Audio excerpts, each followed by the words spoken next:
Ladies and gentlemen, good day and welcome to AWL Agri Business Q2 FY26 earnings conference call hosted by ICICI Securities. As a reminder, all participant lines will be in the listen-only mode, and there will be an opportunity for you to ask questions after the presentation concludes. Should you need assistance during the conference call, please signal an operator by pressing star then zero on your touch-tone phone. Please note that this conference is being recorded. I now hand the conference over to Mr. Dheeraj Mistry from ICICI Securities. Thank you, and over to you, Mr. Mistry. Hey, hi. Good morning, everyone. I would like to thank the management of AWL Agri to give this opportunity to host this call. From the management, we have with us Mr. Anshu Malik, Executive Deputy Chairman, Mr. Shrikant Kanade, MD and CEO, Mr. Somin Seth, Executive Director and CEO, and Mr. Pankaj Goyal, Interim CFO. Over to you, sir. Yeah, thank you very much, Mr. Mistry. A very warm welcome and very warm good morning to all the participants who are joining the call. I'll take you through a quick deck just to talk about the performance of the company for the Q2 as well as H1. For the Q2, we delivered a volume of 1.68 million versus Q1 volume of 1.58, which gives us a sequential volume growth of 7% and year-on-year volume growth of 2%. EBITDA, we were able to deliver plus of 600 crore against 572 of Q1. That is also a sequential growth of 7% in EBITDA. And as far as the year-on-year is concerned, the degrowth of 9%. Last year been exceptional and had some cyclical gains of the commodity cycle we had last year.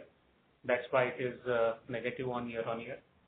And on the PAT, 245 crore consolidated PAT against 238 of last quarter, the sequential growth of 3% and 21% degrowth when we look at the PAT of 311 crore for the same quarter last year.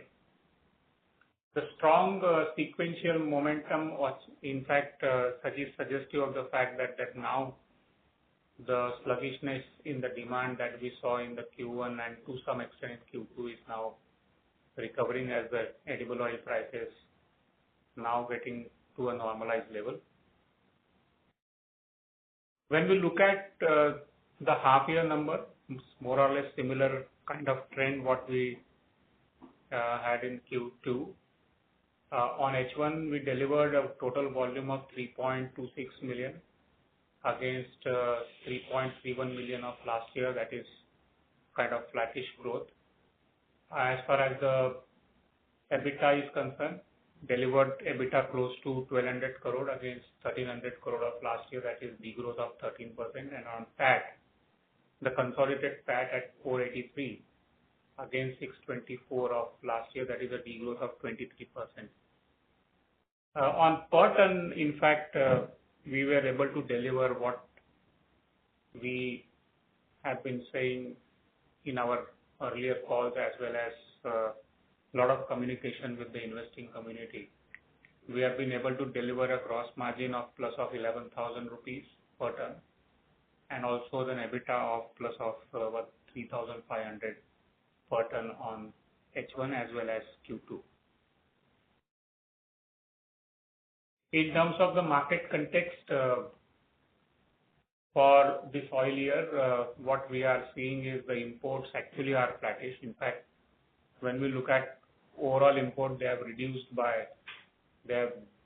degrown by 3%. However, one phenomena which is hitting the industry quite for some time is the imports from the Nepal, with which the India has got a SAFTA agreement. And the oil coming from Nepal, because Nepal has got a differential duty, plus the oil which comes from Nepal has got a differential duty structure, and it is cheaper than, in general, edible oil that companies import. So that is hitting hard as far as the imports are concerned, and that's why the imports have declined to that extent. Now, Nepal import is close to 12% of overall import that India is doing to reduce, particularly for the soya. And most of the import from Nepal is actually coming in the packed form, which is again something very not good for the industry as a whole. Crude oil prices trend, I think finally we are seeing the trends which are very normalized kind of trend where the palm is sitting at the low, the cheapest oil today, and sun is the costliest oil today. However, the only thing which is still not settling is the spread between the palm and soya, which is quite low at this point of time, and of course this is also having some kind of impact on, in general, the demand for the soya packed oil. Just to give a glimpse of how the industry is performing, I mean, source for this data is of course Nielsen. Edible oil grew by 1% in the Q2, and similarly I think 1% for the Q1 also. So that's what we have seen for the entire half. The growth in edible oil has not been seen, and this is we can also put some reason to this for a grammage play that has been happening in this industry since last year or so, where the grammage packed, the pouch, the typical pouch in which edible oil normally gets sold today, and it's one of the highest selling SKU might be for most of the packed players, now getting packed with a content of even 720, 750 grams kind of SKU sizes against the 910 standard size which used to be earlier. So this is also playing to some extent. I'm not putting everything on the grammage play, but the industry, the point I'm trying to play around here is there is a sluggishness in the edible oil industry which we have seen in the H1. Wheat flour grew by 4% and 7% in Q1 and Q2. Similarly, Basmati has also got a growth of mid-single digit for the H1.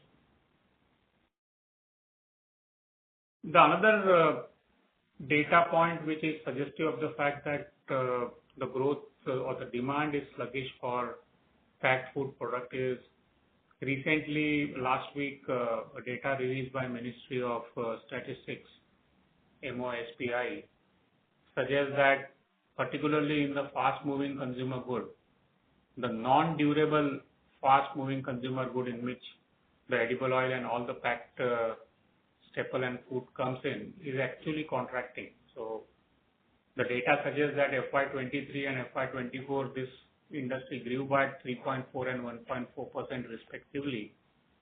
However, for FY25 it contracted by 2.7%, and for the H1 of FY26 it contracted by 0.8%. So this is again suggesting some sluggishness, but having said that, all this data is suggesting only for the H1. I think now India has entered into a H2 which is more happening half for India, given the fact that most of the festivities in India falls in this half, starting from Diwali till Holi, and we are quite hopeful that this scenario will change as we go forward. On the business update, as I said, read out in the first slide, we delivered 1.68 million tons of volume, which is 2% growth year on year. However, if we normalize this volume with a government-to-government export business that we had last year, which was a one-time business which we did, it was a one-time opportunity that in fact came to us. If we normalize with that, I think the total volume growth instead of 2% will be 4%, and revenue growth is plus of 20% for us, and of course the revenue growth is driven by high commodity prices. The other highlight for the performance during the quarter, of course, remains an alternate channel. We remain quite optimistic and excited about this channel. Now, alternate channel is clocking on LTM basis, which is last 12 months, September 25, has clocked more than 4,400 crore of revenue, and it is growing very fast, in which quick commerce is growing more than 80-85% for us. Branded export again is something which is very exciting for us. Last year we started some activities around it, and it has been growing. This particular basket grew by now 37% on LTM basis for the September 25. In general, edible oil highlights, I would only highlight one thing. The volume growth of 2%. However, when we look at a 3-year CAGR for the edible oil, it is at 7%, and that's what we target to achieve, which is mid-single digit growth in edible oil as we go forward. A revenue of 26% growth is more from the high prices. PBT of 171 crore, 55% drop as compared to last year, and these have got a couple of reasons. Of course, one is the low volume itself, and second, of course, is we had some additional interest charges or finance charges, which we have to bear in the P&L because the kind of demand which we had planned, basis which the procurement was happened, we couldn't see that demand, and therefore there was some bump up in the working capital, leading to higher interest costs, which was absorbed in this particular quarter. However, the working capital levels will get normalized in next quarter, and we will see the benefit of the inventory which is procured earlier finally delivering in the next quarter. The other thing, of course, is in our scheme of the things, you will always have some kind of cyclical plus and minus gains and losses, which gets translated to the next quarter or which gets preponed to this quarter. So that's putting that impact. I think the edible oil, we have been able to deliver the reasonably good number in terms of volume as well as the bottom. When we talk about the food and FMCG, the degrowth of 10% on the volume, we did close to 320,000 tons of volume. However, if we normalize this again by the government-to-government business of rice export last year we had, I think this 10% will go up and it will look like a flattish growth in the food segment. So that's how it looks like. The flattish growth is also coming from a fact that in this particular quarter, we saw a lot of competition, particularly in the wheat flour, coming in from the small regional players. But I think that is only a short-term phenomena. The companies like us, I think it is only a quarter phenomena, and as we go forward, we should be able to recover from this and should give a better growth on the food basket. The earnings or a PBT is a good story again. We delivered a profit of 56 crore on entire food basket, which earlier used to be a EBITDA neutral kind of thing. And of course, on the full year basis, on a H1 basis, we delivered 132 crore. When we look at the market share, we have been able to recover our market share in the basmati rice. When we look at the quarter number, Jan September 24 to Jan September 25, similar period, market share has gone up from 7.3 to 7.7 in the basmati. Wheat flour, we were able to maintain our market share at 5.5. As we go forward, we should be able to consolidate this market share from here. Our other food products are doing good. The sugar recorded 20% plus kind of growth. Poha recorded 30% plus kind of growth. Soya nuggets, which is one of the hero product in our food basket in terms of the margin profile, actually marginally declined. I mean, the reason for that is, in fact, we were growing till August. The entire impact came only in September because this is the product in our overall category which has got a impact of the GST 2.0, where the GST was reduced from 18% to 5%. So immediately after the announcement by the finance minister, the offtake from the market was slowed down, and everyone, the trade in general, was waiting for the GST to come in play before start ordering, and that was the reason why the soya nuggets was declined marginally. I think as we go forward in the next quarter, it should be recovered fully. Industry essential, again, good story for us. We grew by 20% on volumes, 3-year CAGR of 8%, and we delivered one of the best margins for this particular segment, more driven coming from the oleo business. We had some positive commodity cycle playing in this particular segment, particularly for the glycerin and the soap noodles. So this is a good story for us. I think normalized profits are also should continue as we look at to the next quarter. On subsidiaries, I'll talk a little bit on GD Foods, which we acquired in April.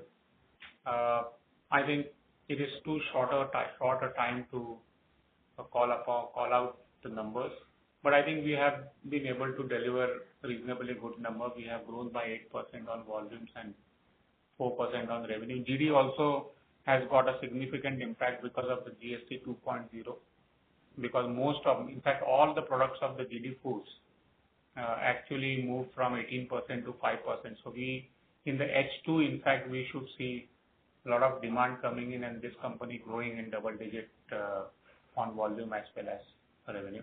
We have done a lot of work around distribution, leveraging AWL distribution to see that this company grows. In fact, in the month of August and September, we did a lot of combo offers along with our atta for tops product, including sauces and jams, which received a very good response from the market.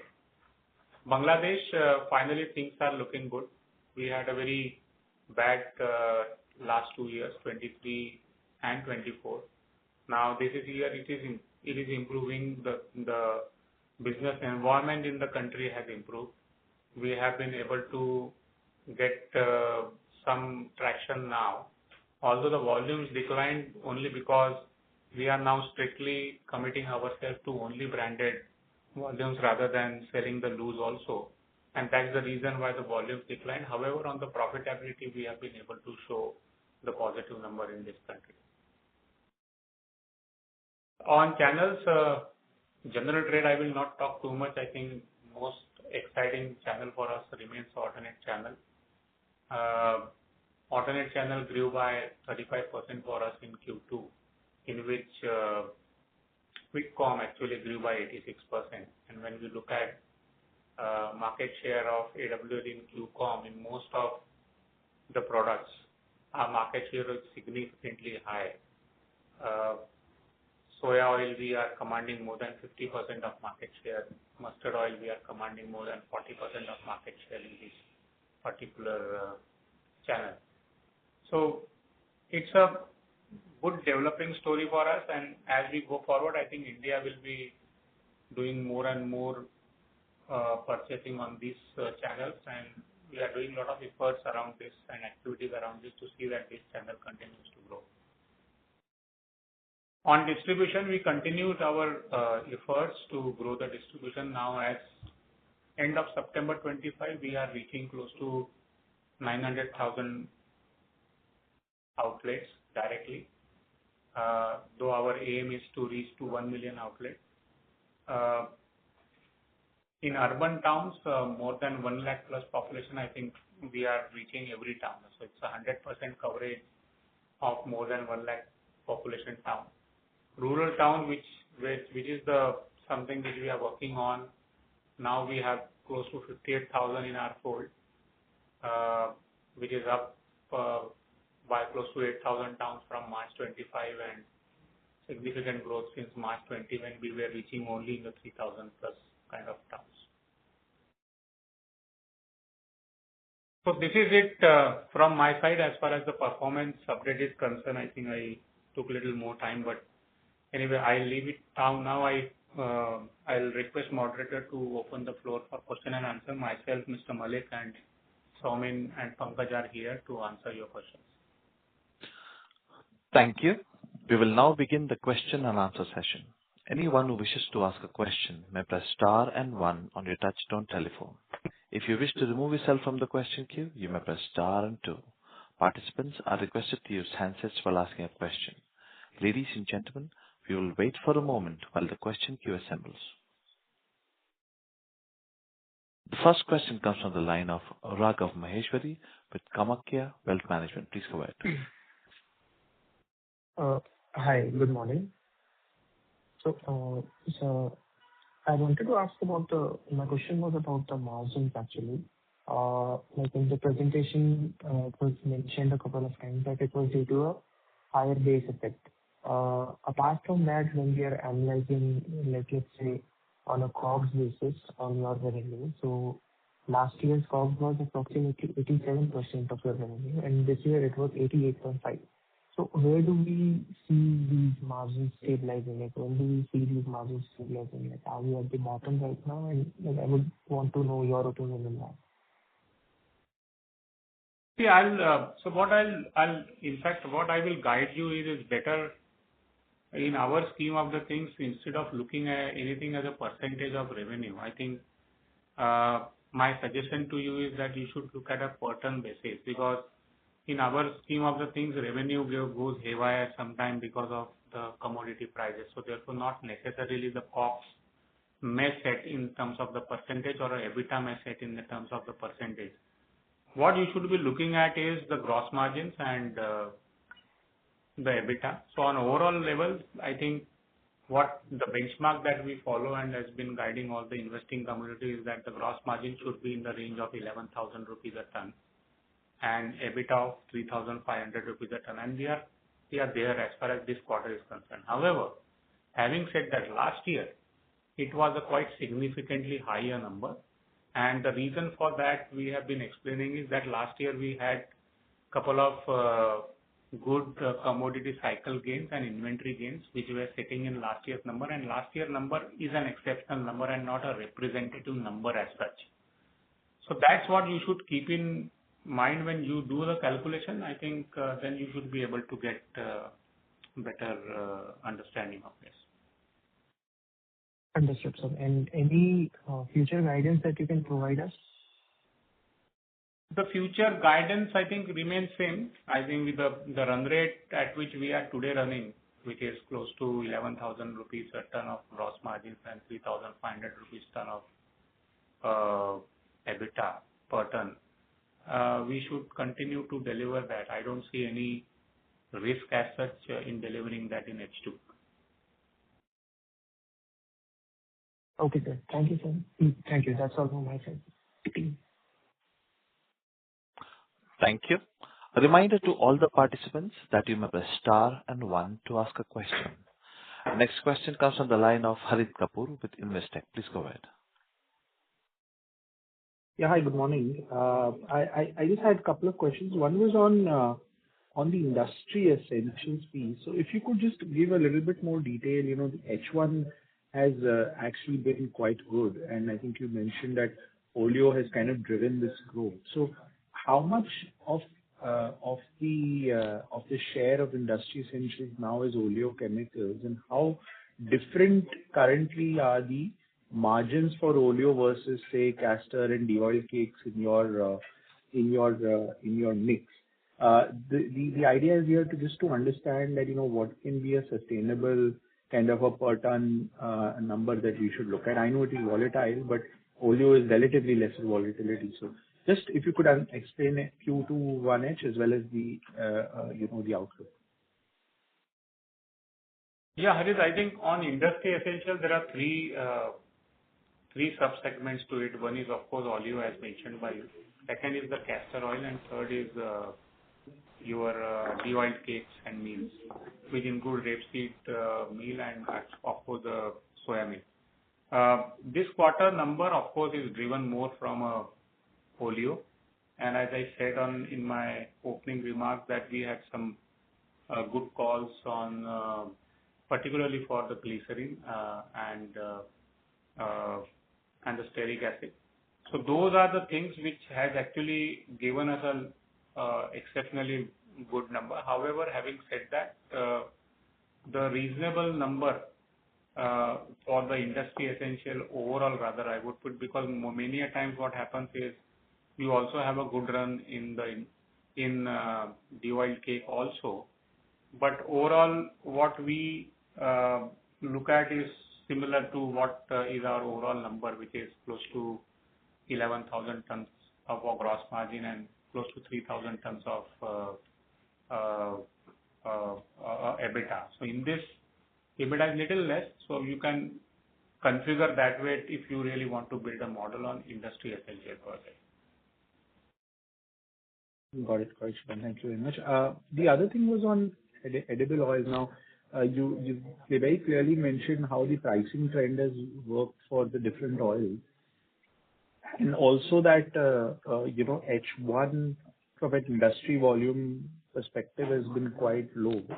I was just trying to get your sense about how do you foresee H2? Do you see that because of these, differences in pricing that, palm oil will continue to be, the palm oil piece will continue to be under pressure, and from your perspective, palm oil is a reasonable mix. So, do you expect that there is an improvement in the volume growth for H2 here, or because of this palm oil, prices still being pretty firm versus soya, there will be an impact? So, just wanted to get your thoughts on that.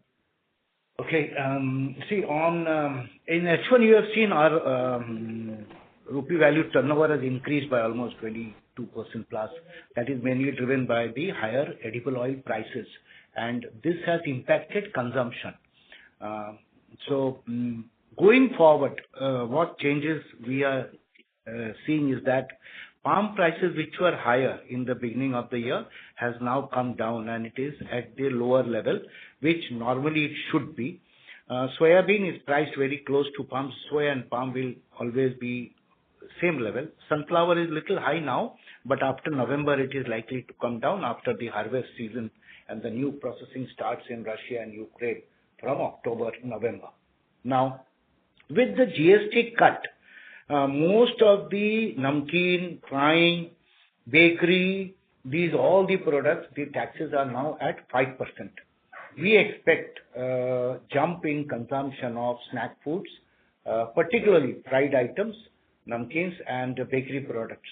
When this happens, obviously edible oil is an integral part of these products.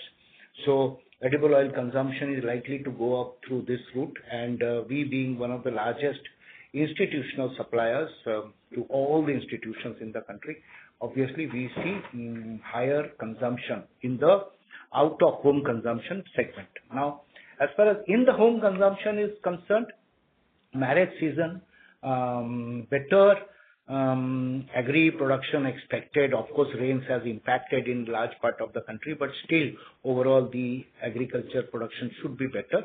But more important is the rabi crop that will come up now. Wheat, mustard seed and chana, three major crops which will be harvested in February, March. If that crop comes up well, obviously the rural consumption is likely to be more. H2 is always almost 60% of the consumption and H1 is 40%. So that is how we look at consumption. So I think H2 should be much more better. Got it. Those were my questions. I will come back for more. Thank you. Thank you. A reminder to all the participants that you may press star and 1 to ask a question. Next question comes from the line of Pallavi with Samiksha. Please go ahead. Yes, thank you for taking my question.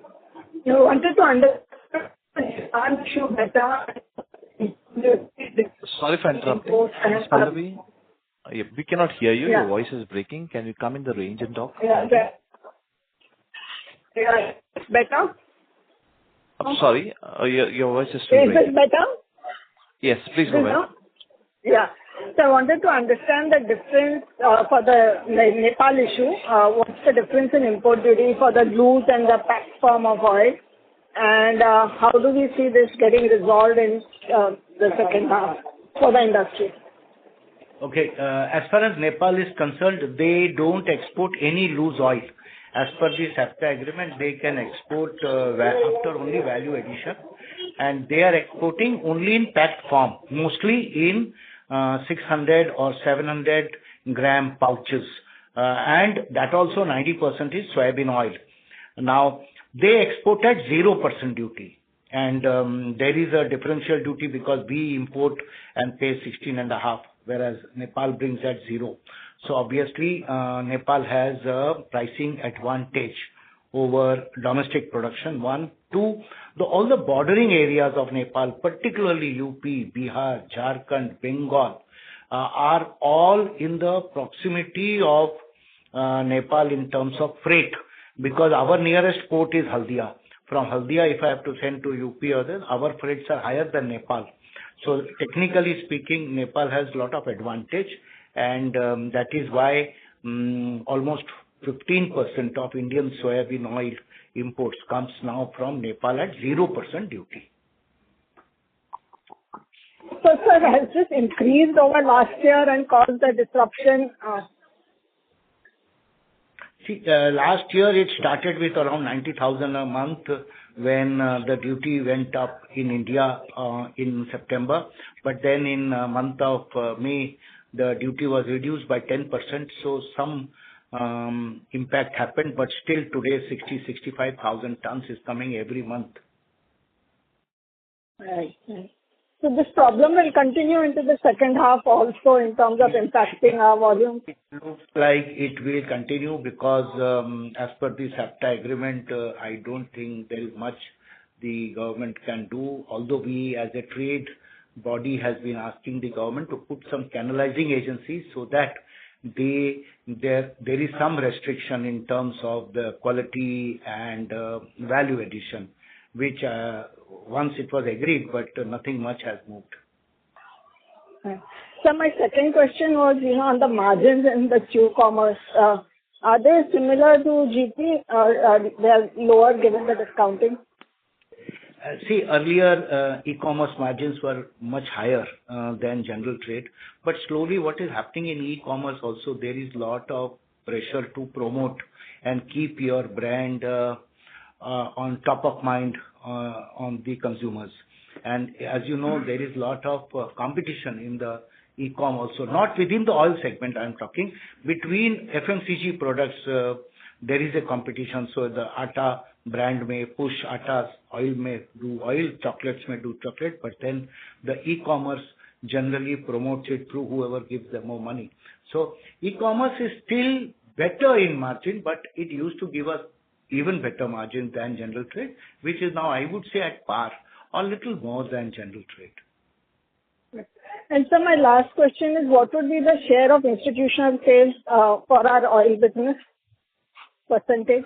Today, overall oil, we sell to institutions almost 20% of our total volume, mainly to big institutions like Pale, Britannia, Nestle, Mondelez, KFC, then you have Haldiram, Bikaji, Balaji, all these type of institutions for frying oil, for bakery products, for value-added sunflower oil and soybean oil. Right, sir. So then it's difficult to understand the 2% decline, for volumes, given institutional. I thought, that would be larger, and that's why the consumer cannot,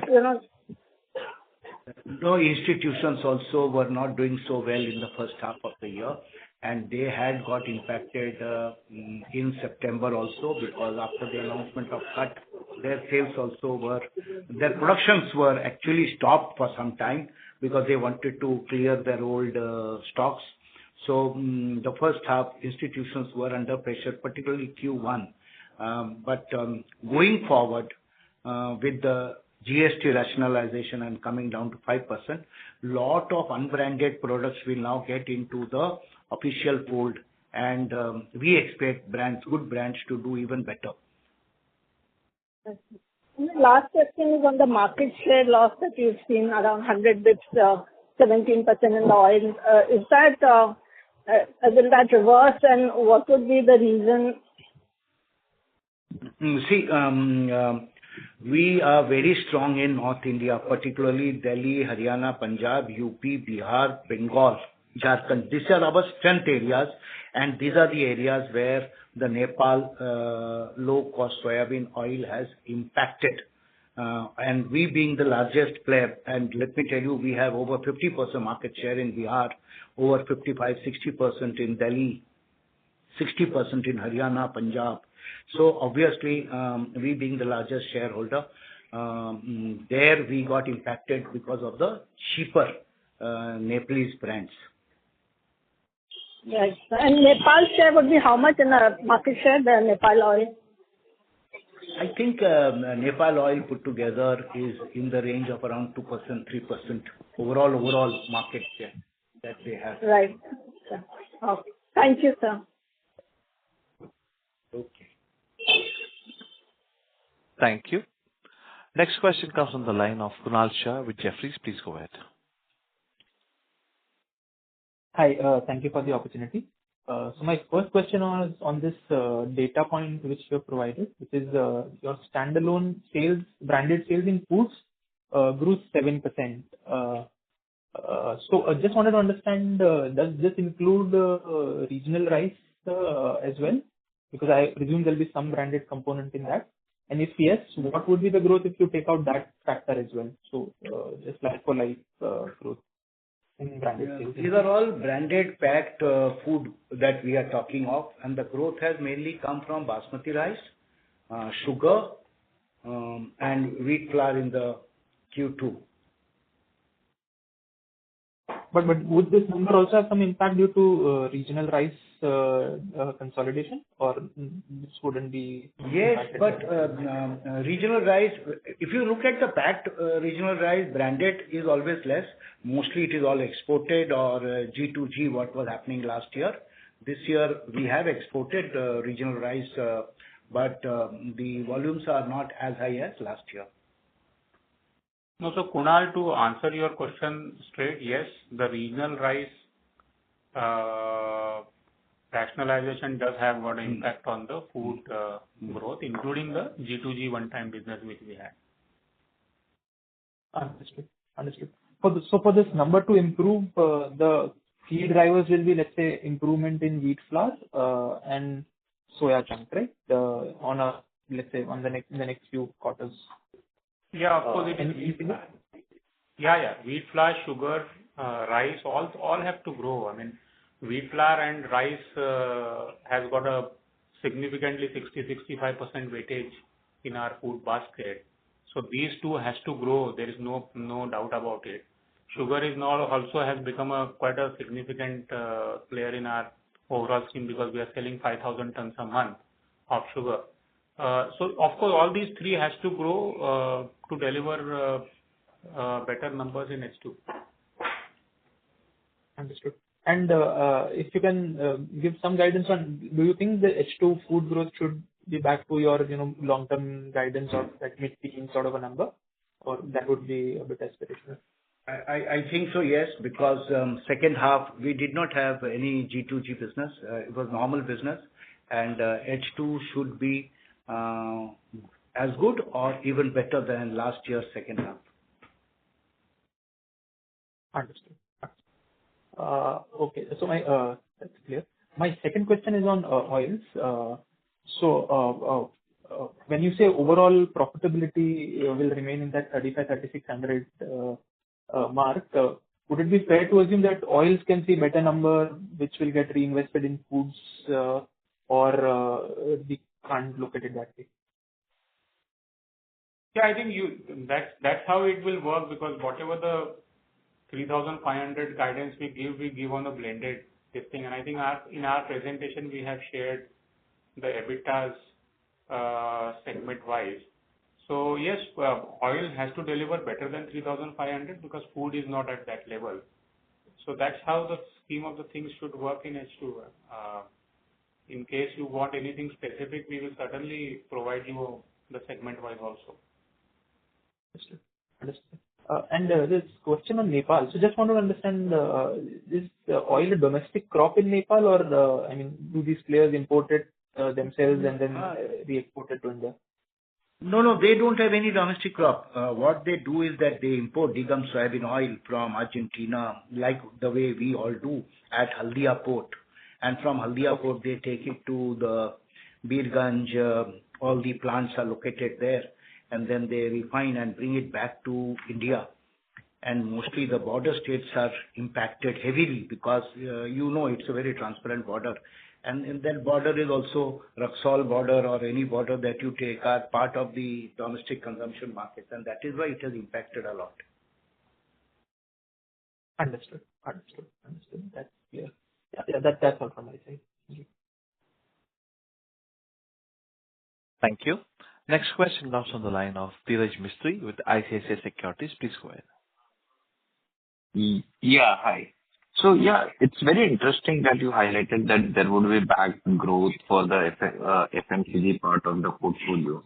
But if I remember correctly, couple of years back, you stated that you would be achieving 10,000 crore at least in FY27 or so.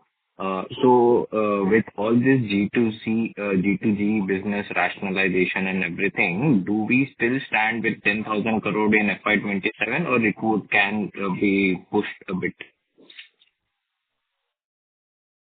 If we look at our volume growth, we should grow at 20% food. First half has been little low because of the G2G. If you remove that, we are still in the growth phase. Second half onwards looks like much better.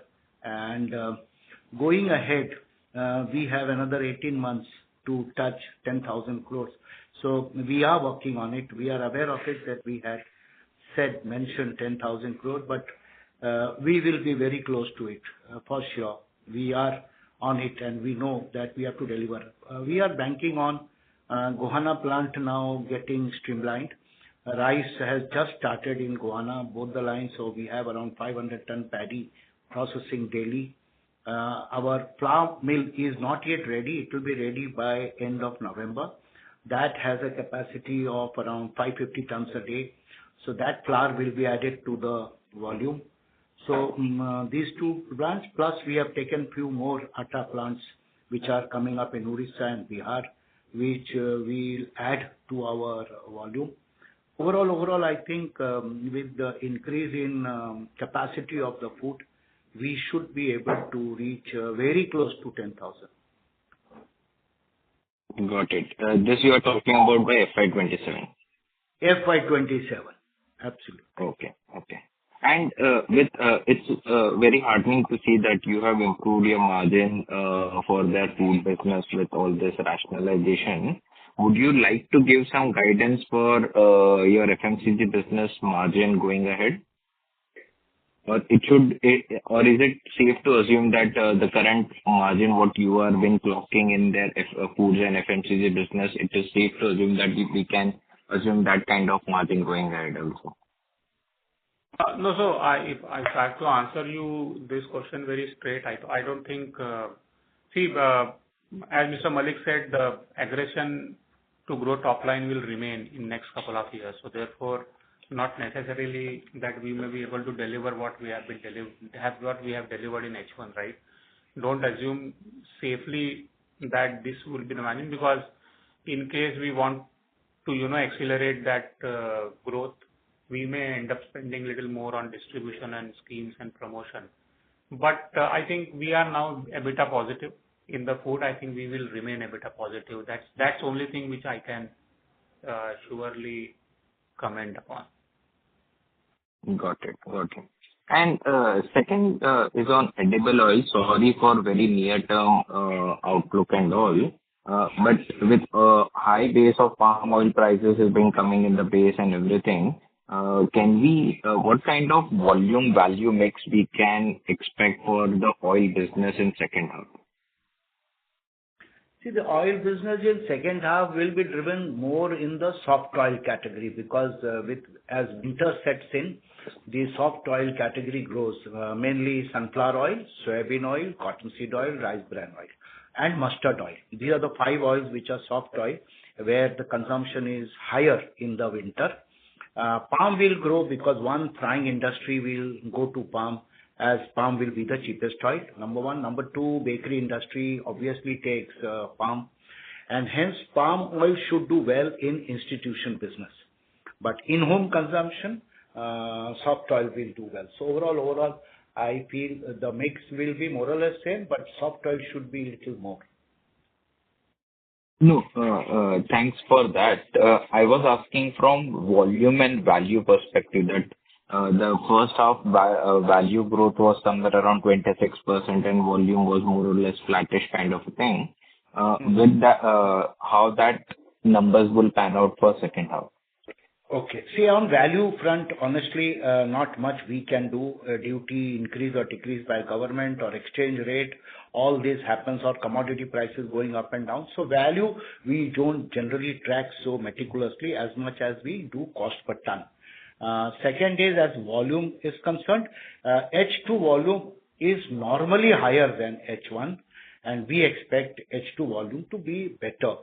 Low single digit or 5%, 6% should be a good growth that we should get, because the country is not consuming even more than 1%. Imports are down by 3%, but H2 should be still better. Okay. And value would be more or less kind of a flattish kind of a thing with the high base of last year. Yes. Unless anything drastic happens or any supply chain disruptions or government intervenes and increases the duty tomorrow by 10% or 15%, obviously prices will go up. Okay, got it. And any outlook on margin for second half in oil business? Is it safe to assume, or you would like to highlight something different? No, I think our normal run rate of 3,500 we should continue on EBITDA, and similarly the blended gross margins of 11,000 tons. 11,000 Got a it. ton. Got That's it. for Got it. Thank you very much. Thank you. A reminder to all the participants that you may press star and one to ask a question. Next question comes from the line of Raghav Maheshwari with Kamakya Wealth Management. Please go ahead. Hi. So this is just to understand thing which you highlighted earlier regarding the Nepal imports of edible oil. Like you mentioned, overall 12% of soya imports of India is getting accounted for by Nepal imports. So as far as the company is concerned, like what percentage of market share decline has AWL Agri Business seen due to this particular thing? If you can quantify this, if it's possible, or a range. Okay. See, Nepal, everything comes in pouch. 85%, 90% in pouch and 10% in 15 kilo tins. So they directly compete with the Indian brands in mainly the states of UP, Bihar, Bengal, Jharkhand. Now, we have over 50% market share in all these states. So what happens is that our two brands, Kings and Fortune, both has to compete with these cheaper brands, and cheaper means they are 0% duty. So obviously they are much cheaper. Today, if you on cost to cost, it is around 15 rupees per liter cheaper than Indian brands. So obviously the roadside stalls, hotels, dhabas, all these people have started consuming Nepalese oil. We are largest shareholders, obviously. We have got a hit, and our soybean market share has dropped by almost 2.5-3%. That is why at all India level, in refined oil consumer pack, we have lost share of around 50 basis points. Okay, sir. Thank you, sir. Thank you. Next question comes from the line of Niharika Karnani with CapGrow Capital. Please go ahead. Yeah. Hi. Thanks for the opportunity. Just one question from my end. So in the food and FMCG segment, we spoke about margin thing. So top line expansion will be there aggressively by spending more on distribution. So wanted to understand when do we see this segment contributing meaningfully towards margin? And overall for the company, what steps are being taken to drive margin expansion? See, I think what we have been saying for quite some time is that this segment will remain an EBITDA neutral for some time. Though, if you look at our past couple of quarters, we have been actually EBITDA positive on this segment. But having said that, we will remain aggressive on spending to grow. And therefore, our sense is that not before FY28, this should start contributing really meaningful to the